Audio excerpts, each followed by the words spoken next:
네, 유평 시간입니다. 유명한 사람의 글이나 평론을 소개하는데요. 오늘은 강원택 서울대 정치외교학부 교수인데요. 이분 유명하시죠? 네. 중앙시평, 중앙일보에 칼럼을 실었는데요. 일단 그대로 읽어드립니다. 이제 선거가 한 달 앞으로 다가왔다. 선거 결과에 따라서 여야 모두 감당해야 할 정치적 부담이 만만치 않는 만큼 정치권의 관심은 온통 누가 이길까에 집중되어 있다. 하지만 선거를 바라보는 국민 입장에서 그보다 더 중요한 건 다음 국회에서는 정치가 좀 나아질까 하는 것이다. 21대 국회는 극단적 대결의 정치로 역할도 못하면서 국민을 피곤하고 짜증스럽게 만들었다. 하지만 각 당의 공천을 보면 다음 국회라고 해서 딱히 나아질 것 같지 않다. 현역 중심의 공천을 한 국민의힘도 문제지만 더불어민주당 쪽이 더 걱정스럽다. 한 친명계 의원의 표현대로 당의 주인이 누군가를 확인하는 경선 결과가 나타나고 있다. 이재명 당으로 민주당이 바뀐 것이다. 국회를 좌지우지해온 거대 공당을 두고 사조직처럼 주인 운운하는 것부터 틀려먹은 것이지만 민주당의 문제는 단지 그 주인을 위한 정당으로 바꾸려는 것에 그치지 않는다. 공천 논란 거치며 사조직처럼 변모, 86운동권 자리엔 97운동권 진입, 이전의 민주당보다 훨씬 왼쪽으로 영국 노동당 좌편향 오류 경계해야. 요즘 민주당을 보면서 갖게 되는 느낌은 낯설다는 것이다. 과거 민주당은 김대중의 관용과 통합, 노무현의 개혁이라는 색깔을 지니고 있었다. 김대중의 민주당이 이낙연 당으로 옮겨가고 노무현의 민주당은 쫓겨난 탓인지 모르지만 지금의 모습은 그동안 우리가 알아온 민주당이 아닌 것 같다. 당의 새로운 주인이라는 이재명의 민주당은 과연 어떤 색깔일까? 민주당의 공천 과정에서 눈에 띄는 건 운동권의 세대 교체이다. 국민의힘 한동훈 위원장이 민주당을 겨냥해 선거 구호로 내세운 것이 운동권 청산이었는데 언뜻 보면 친문 배제와 함께 이재명 대표가 나서 그 일을 해낸 것 같기도 하다. 그러나 실상은 한 청년 출신 인사들의 발탁과 함께 86운동권 대신 97운동권이 제도권 정치에 진입하게 된 것으로 보인다. 겸입 가경이다. 이들의 정치권 진입이 걱정스러운 것은 이들이 86세대보다 더 이념지향적이기 때문이다. 군부 통치의 포갑이 있었던 80년대와 달리 90년대는 국내적으로는 민주화, 국제적으로는 탈냉전의 시대였다. 우리나라는 1987년 민주화되었고 1990년대에는 소련과 동구권이 몰락하면서 대한체제로서의 공산주의가 처참한 실패로 끝이 났다. 이렇게 변화된 국내외 정치 환경에서도 좌파의 이념을 추종하고 친북 노선을 따른다는 건 이들이 이념적 근본주의자이거나 외골수의 이념 지향성을 갖고 있음을 보여주는 것이다. 이들의 진입으로 이재명의 민주당은 이전의 민주당에 비해 훨씬 왼쪽으로 나아갔다. 더욱이 이재명의 민주당은 과거 통합진보당의 후신인 진보당 그리고 연합정치시민회의와 같은 강경 좌파 세력을 우당으로 삼아 선거연대를 구축했고 이들이 국회로 나아갈 수 있는 뒷문을 열어주었다. 이러한 이념적 좌편향과 함께 김대중 대통령이 그렇게 강조했던 서민과 중산층의 정당으로서 민주당의 모습은 이제 찾아보기 어려워졌다. 아직 비례대표 후보가 발표되지 않았지만 이런 추세라면 지역구 유권자에게 어필하기 어려운 강성 이념을 가진 인물을 비례대표로 밀실 공천할 수도 있다. 이들까지 포함된다면 민주당의 이념 편향성은 더욱 강화될 것이다. 그런데 민주당의 이런 모습은 예전 어디선가 본 것 같은 기시감을 준다. 어떤 정당이 근소한 표 차이로 패배해서 권력을 잃었다. 그 패배는 경제 혼란과 사회 갈등을 제대로 관리하지 못한 집권당에 대한 심판이었다. 야당이 된 후 당은 강경 노선으로 치우쳤고 선거를 앞두고 당내 갈등으로 일부 세력이 탈당했다. 탈당한 이들은 다른 정치 세력과 힘을 합쳐 선거연대를 구성했다. 민주당 이야기 같지만 이 정당은 영국 노동당이다. 1979년 불만의 겨울을 겪고 난 후 야당이던 보수당의 마가렛 대처 당수가 노동당 정부에 대한 불신임 안을 제출했다. 표결 결과 311대 300이라는 단 한 표 차이로 불신임이 가결되었다. 그 직후 치러진 총선에서 노동당은 권력을 잃었다. 그 뒤 강경 좌파인 마이클 부트가 당수로 선출되었다. 노동당은 급속히 좌편향되었고 당내 갈등도 격화되었다. 결국 로이 젠켄슨 등 온건파 당 중진들이 탈당했고 이들은 선거를 앞두고 자유당과 연대를 맺었다. 그 뒤 치러진 1983년 총선에서 노동당은 대패했다. 이전보다 10% 정도 득표율이 떨어졌고 1945년 이후 가장 적은 의석을 얻었다. 노동당이 권력을 되찾은 건 그로부터 14년 후 새로운 노동당을 주창한 토니 블레어가 중도로 당 노선을 바꾸고 나서였다. 좌편향이 이런 결과를 낳았다고 해도 어쨌든 이건 오래전 영국에서의 일이다. 더불어민주당의 최근 변화가 어떤 결과를 낳을 것인지는 결국 우리 유권자의 결정에 달려있다. 다만 그동안 우리 사회를 갈라놓은 정파에 따른 정서적 양극화에 더해 이념적 격화까지 더해진다면 다음 국회는 역대 최악이라는 21대보다 더 나쁜 모습을 보일 것 같다. 과연 우리 정치의 밑바닥은 어디까지일까? 이런 이렇게 강원택 서울대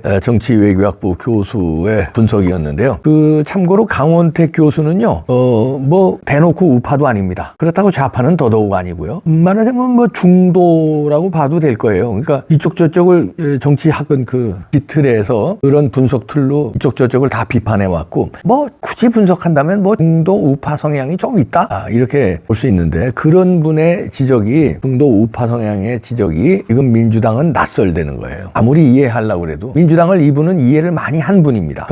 저하고는 달라요. 이해를 많이 하는 입장인데도 이거는 낯설고 이건 말이 안 된다. 그런데 그거를 영국 노동당에서 기시감을 찾았네요. 그러면 이제 뭐 그게 언제 때 일인데 그걸 지금 갖다 들이대냐 이런 얘기하는데, 우리나라는 민주주의가 그 돌부라고 그러죠. 급작스럽게 민주주의가 된 나라이기 때문에, 급작스럽게 또 돈이 많이 된 졸부기 때문에 영국의 민주주의, 미국의 민주주의 이런 데 비해서 한참 뒤떨어진 건 사실입니다. 그러면 뒤따라가요. 이런 현상도 제가 보기엔 지금 그냥 나온 게 아니라, 민주주의를 그들도 이제 이런 우여곡절 또 이런 압을 겪고 성숙되고 또 승화돼서 오늘날의 그런 민주정치가 발달됐는데, 우리도 그런 아픔을 겪고 있다 이렇게 봐지는데요. 우리가 일본을 그전에는 저희가 젊은 시절만 해도 일본에 20-30년 뒤처졌다고 그랬어요. 그래서 뭐 일본의 어떤 경제 패턴이라든지, 뭐 일본의 심지어 그 어떤 유행 같은 거 있잖아요. 사람들 문화 생활 속에서의 어떤 유행이랄지, 아니면 영화나 방송, 음악, 그런 문화예술계의 어떤 유행이랄지, 심지어는 패션 유행이랄지, 이게 한 20년 뒤떨어져서 온다고 그랬어요. 근데 그게 제가 젊었을 때 그랬는데, 그래 제가 한 50대 정도 이렇게 됐을 적에, 그러니까 한 10년 전, 20년 전 이때는 10년 차이 난다고 그랬어요. 20-30년에서 많이 줄었죠. 10년 차이. 그럼 요즘에는 뭐라고 그러냐면 또 껍석거리면서 우리가 일본을 앞서간다고 그러더라고요. 그거는 아닙니다. 아직은. 왜냐하면 그 하루아침에 이 문화라든지 정치 문화, 그 다음에 사회 질서, 가치관 이런 게 하루아침에 이렇게 되는 건 아니에요. 제가 뭐 일본을 찬양해서 뭐 그런 것도 있지만, 저는 솔직히 대놓고 친일파입니다. 일본을 좋아해요. 왜 좋아하냐? 일본이 그동안 우리한테 나쁜 짓 많이 했지만, 그건 그거고 지금은 친구가 되는 게 도움이 되니까 쟤는 좋아해요. 미국도 우리한테 나쁜 짓 많이 했죠. 근데 미국이 없으면 안 되고, 미국이 우리한테 강력한 도움이 되니까 미국은 너무나 좋아하고. 이게 국제 정치는 그런 겁니다. 그런데 이 일본이 지금 많이 힘을 잃었다고 해도 세계 3위, 4위의 대국이에요. 경제 대국. 중국에 밀려도 1인당 국민소득으로 하면 중국하고 게임이 안 되고, 우리나라하고도 게임이 우리나라. 그리고 인구는요, 인구가 1억 3천 되잖아요. 우리의 뭐 3배는 안 돼도 2배 훨씬 넘죠. 땅덩어리도 벌써 몇 배입니까? 이런 큰 나라인데도, 일본 가보신 분들은 알지만 문화적으로나 사회 질서로 보나 모든 면에서 우리보다 앞서가는 건 뭐 현실입니다. 우리가 뭐 한류 반짝해가지고 BTS 난리가 나고 영화 오징어 게임 상 받고 뭐 이러니까 우리가 뭐 일본을 능가하는 것 같지만, 그 일부 부분에서 능가하는 거죠. 전체적인 거, 저변, 그 저력 이런 거는 우리가 겸손하게, 아직 좀 더 따라잡아야 된다 이렇게 겸손하게 생각해야 돼. 우리가 까불면 안 됩니다. 민주주의란 것도 그렇게 하루아침에 이룩될 수가 없는가 봅니다. 지금 이재명 현상, 지금의 민주당 현상을 보면 한국 노동당이 그렇게 겪었다는 거 아닙니까? 1970년대 후반에서 80년대 초까지 그걸 갖다가 겪는데 14년이 걸렸다는 거 아닙니까? 14년 후에는 새로운 노동당이, 토니 블레어가 이제 노동당인데, 노동당이면 좌파 정당 아닙니까? 그런데 우파 정책을 써요. 그래서 좌파한테 욕을 많이 먹지만 그래도 토니 블레어가 영국 사람들한테 아주 사랑받는 정치인입니다. 룰라도 마찬가지로 좌파 정치인인데 우파 정책을 써서 브라질 사람들의 존경을 받고 있고, 이렇게 걸렸는데, 우리는 아직까지 이게 안 나온 거 보면 우리도 뭐 10년 뒤에는 이런 인물, 토니 블레어나 룰라 같은 인물이 좌파에서 나오겠죠. 좌파에서 우파 정책으로 뭐 나라를 발전시키는 그런 좌파 정치인이 뭐 나오겠죠. 그마침 그게 따라가는 거예요. 우리가 뭐 패션은 밀라노나 뉴욕의 패션을 뭐 따라가잖아요. 그들이 좀 앞서 있잖아요. 과학기술은 미국이나 뭐 이런 데 우리가 따라가고, 민주정치는요 한참 뒤졌어요. 우리가 이제 따라가겠죠. 그런데 강원택 교수도 마지막에 다음 국회는 지금보다 더 나빠질 거다 이렇게 예상을 했죠. 그리고 우리 정치 밑바닥이 어디까지 갈 것이냐. 그런데 다음 국회는 진짜 바닥일 겁니다. 밑바닥일 겁니다. 진짜 상상도 못하는 양아치들이 국회를 점령할 텐데, 자유일보에 차명진 만평을 실었는데요. 보시면 일목요연하게 만평으로 정리했네요. 요지경 22대 국회. 여기 앉아있는 것들 몇번 보십시오. 법과 도덕의 이 국회의사당이에요. 이게 이재명 앉아있죠. 간첩들, 김정은이 그려놓고 담배 꼬나무는 김정은이, 간첩들, 동성애자들이 앉아있고 동성애자, 뒤에 문서 위조범 조국이 앉아있고, 이런 정당이 될 겁니다. 이게 있을 수 있는 일입니까? 다 여기 국회의사당에 앉으면 안 되는 놈들 아니에요. 그런데 어떻게 민주정치가 후진국이 됐으면은 이런 사람들이 국회의원석에 앉아 있어야 되는 나라가 된 거예요. 그러면 우리가 영국보다 얼마나 많이 뒤졌겠습니까? 미국 민주주의보다 얼마나 많이 뒤졌겠어요. 그러니까 뒤진 거예요. 그게 누구 탓이냐? 국민 탓이에요. 국민 수준이 얘네들이 이렇게 설치게 만든 거예요. 아니 뭐 전라도 탓만 할 수도 없어요. 전라도에서만 얘네들 찍어줬어? 그리고 언론이 무슨 뭐 전라도만 언론이야? 조중동은 역할 제대로 했어? 그러니까 국민 탓이고 언론 탓이고 다 우리들 탓입니다. 우파들도 마찬가지예요. 자유민주주의 운동하고 애국운동 했지만 광화문에서 열심히 했지만 목소리만 높였지 우리가 결실을 뭘 맺은 게 없잖아요. 물론 우리가 광화문에서 그렇게 외쳤고 그렇게 많은 인파가 모였기 때문에 상대적으로 겁을 주어가지고 방어했는지는 모릅니다. 더 나빠질 거를 방어했는지 그런데 상당한 역할을 했죠. 윤석열 대통령 당선에도 어느 정도는 기여했고요. 그 다음에 민노총 같은 거 힘을 좀 뺀 것도 기여했죠. 그러나 이런 국회 방치한 거 마찬가지예요. 이것도 뭐 우리가 국회를 에워싸고 인간띠로 국회를 봉쇄하고 이것들을 꼼짝 못하게 못했잖아요. 우리가 광화문 세력도 진짜 국회의원들 얘네들 설치지 못하게 경종을 못 울렸어요. 그것도 우리가 인정해요. 다 우리 탓입니다. 우리가 이 정치를 이 꼴로 만들었어요. 이제 남은 건 투표죠. 투표로 이것들을 쓸어내야 되는데 과연 그렇게 쓸어낼 수 있을까요 이번에? 그것도 우리 탓이에요. 이거 보시는 분이나 전화는 얘네들 안 찍지. 근데 우리 국민들이 지금 이렇게 얘네들을 찍을 수 있게 만들어 놓은 거는 이봉규 탓도 있고 여러분 탓도 있다는 거예요. 저도 뭐 유튜브에서나 떠들고 강화문 연단에서 소리나 질렀지 한 게 없어요. 네. 국회를 봉쇄하지도 않았고 니 혼자 어떻게 하느냐 혼자라도 할 수 있었겠죠. 인정한 용기는 이봉규도 없었다. 참여합니다. 이 꼴을 만드는 거는 저는 참여해야 되고요.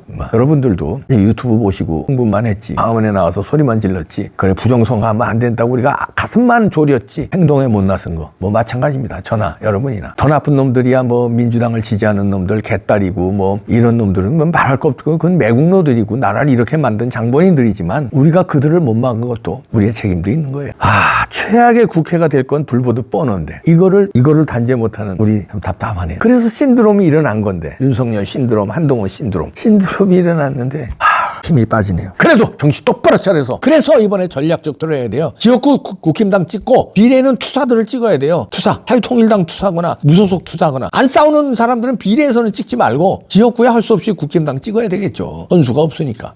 이것 다 비극이다. 이것 지역구도 투사가 당선 안 되는 것도 비극이에요. 이것도 우리 탓입니다. 어쩌겠습니까? 이 과도기는 넘겨야 되겠죠. 넘기겠죠. 그러나 이번에 심판을 어느 정도는 해줘야 이 과도기를 빨리 넘길 수 있는데 이번에 심판이 어느 정도 안 되면은 이재명이 대통령 됩니다. 그러면 이제 나라 끝나는 거예요. 더 이상 뭐 얘기 안 합니다.